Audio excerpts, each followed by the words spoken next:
Hi there, this is Joanne from TrueAuthenticPower.com from Tapping.me, and I'm also the creator of the program Catapulting to Confidence.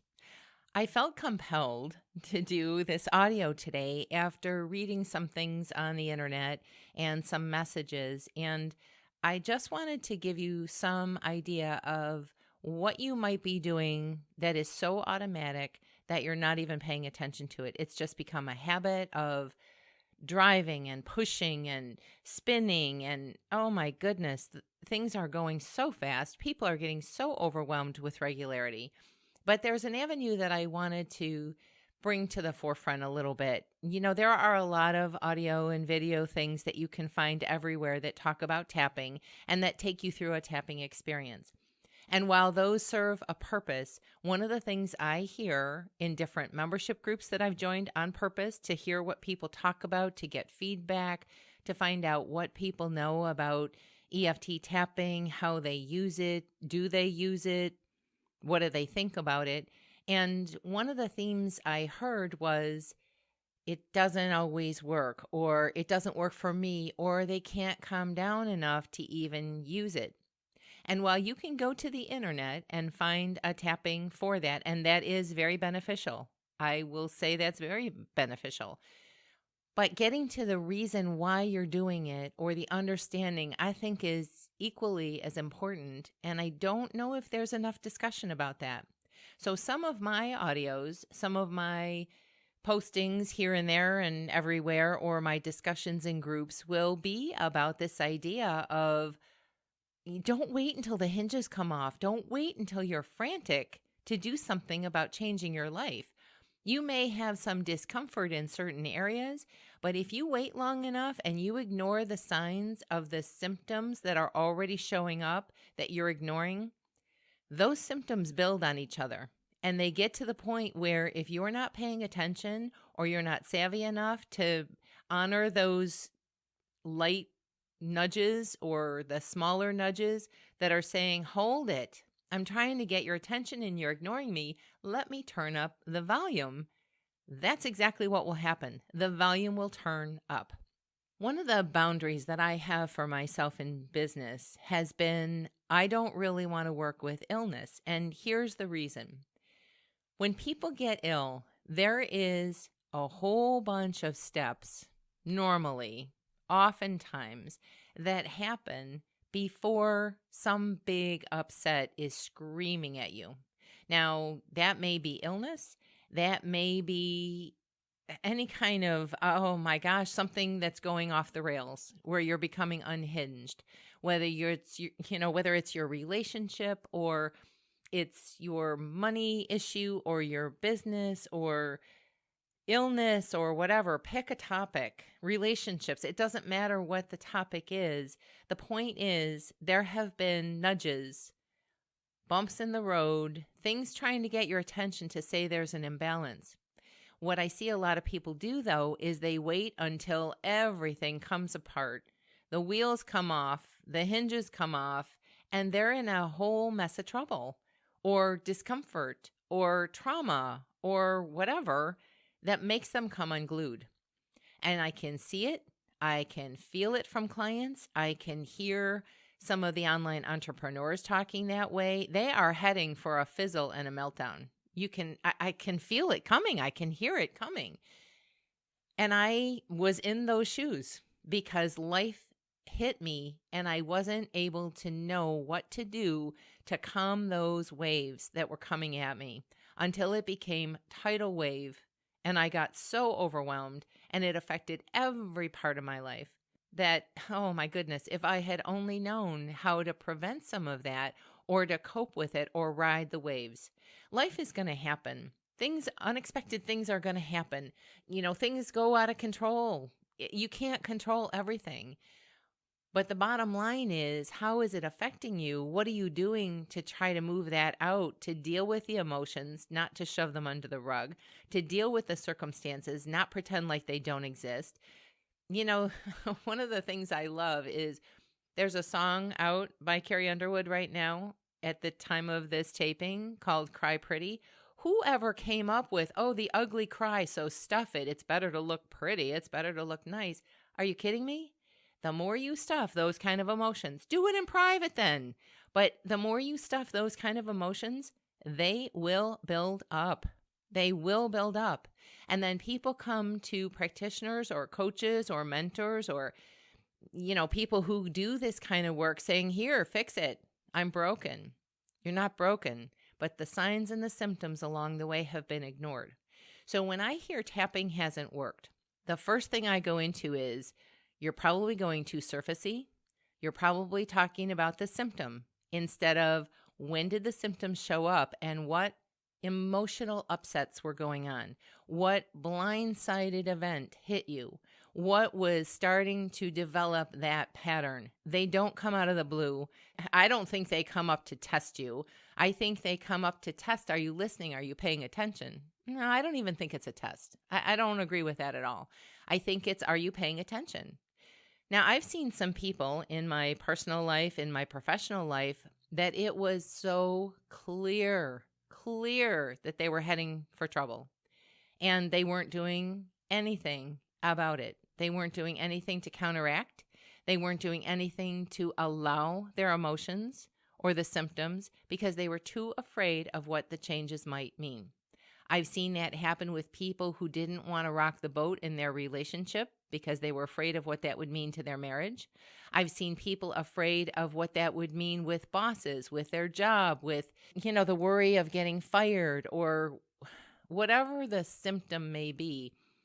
And if you back down enough from those emotions, if you shove them under enough and not allow them to surface and process, I would almost like to say I can promise you, but I can't say that with full, people are different. But I would imagine seeing the people that I've seen and how they have ignored things, that somewhere along the line, that will rear up to the point where you can't ignore it anymore. When you have things that are hurtful or painful and you keep replaying them and repeating them, something is trying to get your attention to say you're out of balance. It's not that you're broken.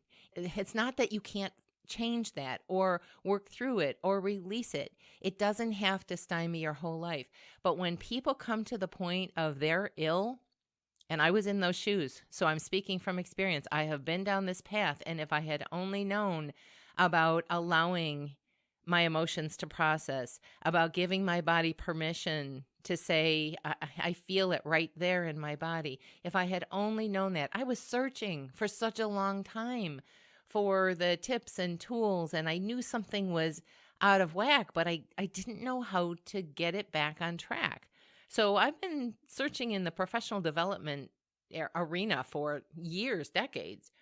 But it wasn't until I realized that it's an energetic imbalance when things get out of whack.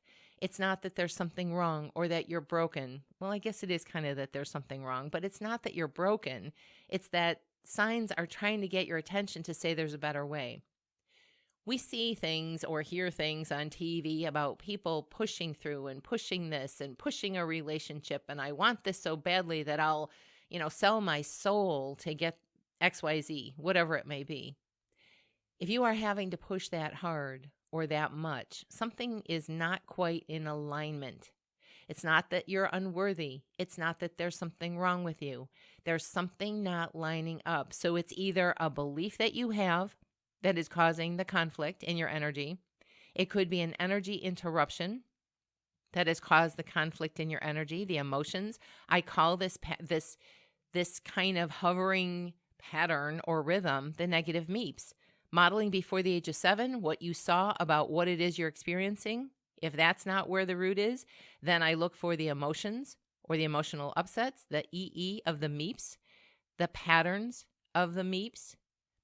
I look for those kind of signs and symptoms. When people say tapping didn't work, I would more say that it might be likely that you're not getting to the source, that you are in a pattern that you have developed that is so unconscious you don't even see it, or that there are some emotions that you have really shut down and now you're in the patterns of protection. Procrastination is a protection. Putting everybody else first is a protection and a belief. Putting yourself last is a protection and a belief. If I do for them to get loved, then I won't be left out in the cold. If I put them first, then I might get what I need. If they're happy, then they'll be more likely to give to me. I think it's a little backwards, and that's not about being selfish. That's about being self-aware. If you are going down the tubes, if your hinges have come off, do you think you're going to be a good parent? Do you think you're going to be a good employee? You're going to be so full of fear, anxiety, anger, tension, all that stuff that's going to work against you. And it's going to radiate out to the people that you love. It's going to radiate out to those people that are around you on a daily basis. That's what causes the friction and the fighting. And you may be around people that you don't like at work. But if you find a way to tap through it and find out why they're triggering you so much, it can make a world of difference. If you feel like you're getting underpaid and overworked, there's a pattern there that says you have to stay until it's so miserable. You hate yourself, you hate them, you hate the situation. If you are running 90 miles an hour all the time, there is something there that you believe you have to do that in order to be successful. If you are giving away everything in your business, not raising your rates, not feeling like you deserve to get paid, there is some imbalance there that taught you you can't have that. You shouldn't have that. It's not right to have that. You have to give before you receive.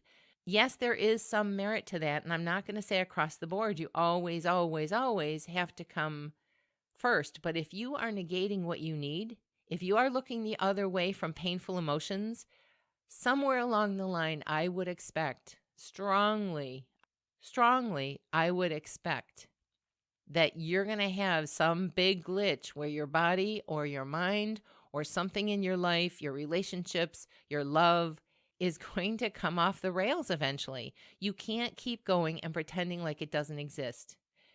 When you get forced to stop, that's when you're going to start evaluating. When it gets so bad that you can't tolerate it anymore, that's when you're going to do something. Wouldn't it make more sense to be proactive when something starts saying, oh, this doesn't feel good, and it's starting to happen more and more? Pay attention. There is a call to action. You know, everybody talks about a call to action in business. There's a call to action in your life when things keep reoccurring, when a similar circumstance keeps happening. Something is trying to get your attention. You're out of balance, and when you soothe that energy, whether it be changing the beliefs that you grew up with and what you saw, this is the negative meeps, whether it's soothing an emotional upset or emotional upheaval, emotions that got stuck and locked in your body, it happens. Whether you have developed patterns that are replaying, those are all signs. If you're paying attention to the signs, I would strongly expect that you can ride the waves of the unexpected, ride the waves of what life will bring. Because it's not going to be all hunky-dory rosy. I don't know that that's what we're even here for. But it doesn't mean it has to take you down. My signs, I didn't know how to deal with them. I saw them coming. I saw them happening. I didn't know what to do about them. The point of my doing this audio is to say, start paying attention.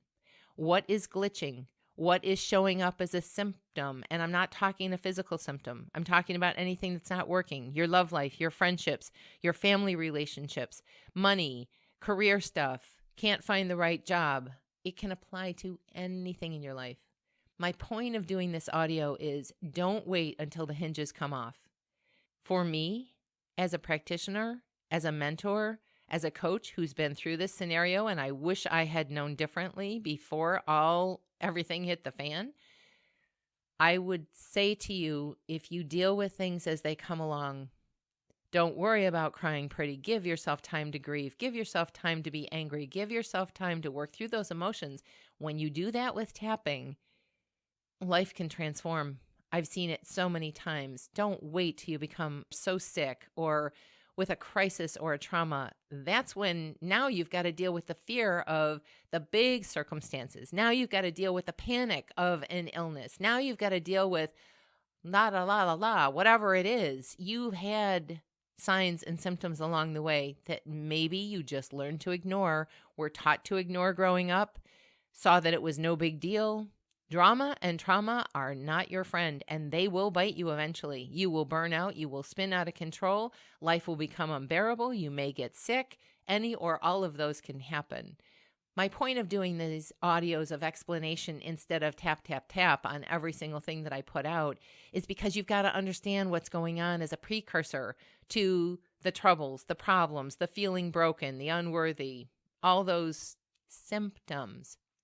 I hope this helps give some explanation. I hope this helps explain why it's so important and why some people never get to the root cause. They're dealing with the symptoms of this isn't working or that isn't working, but you haven't dealt with the emotions that led up to it, or the beliefs that you were trained to believe that are working against you, or the emotional things that fell from the sky that hit you like a ton of bricks and blindsiding you, or the patterns that you saw were normal.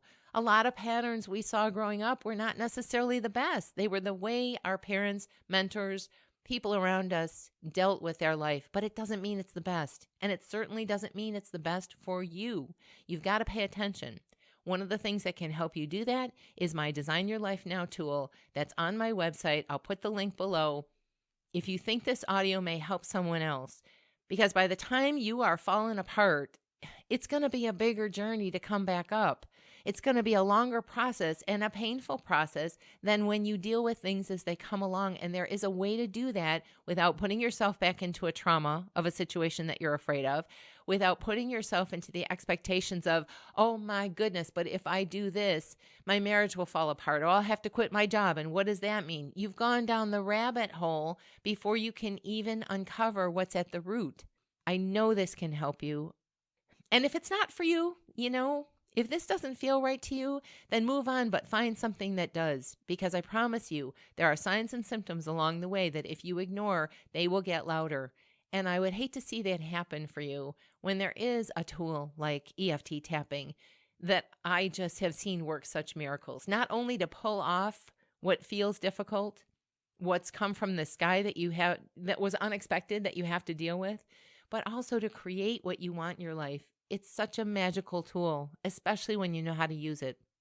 I hope this helps. This is Joanne from TrueAuthenticPower.com, and until our paths cross again next time, bye-bye for now. Oh, and P.S., please share this with people that you know might have a better understanding if they hear some of the behind the scenes first. Okay, that's it. I'm hanging up for now. Bye-bye for now.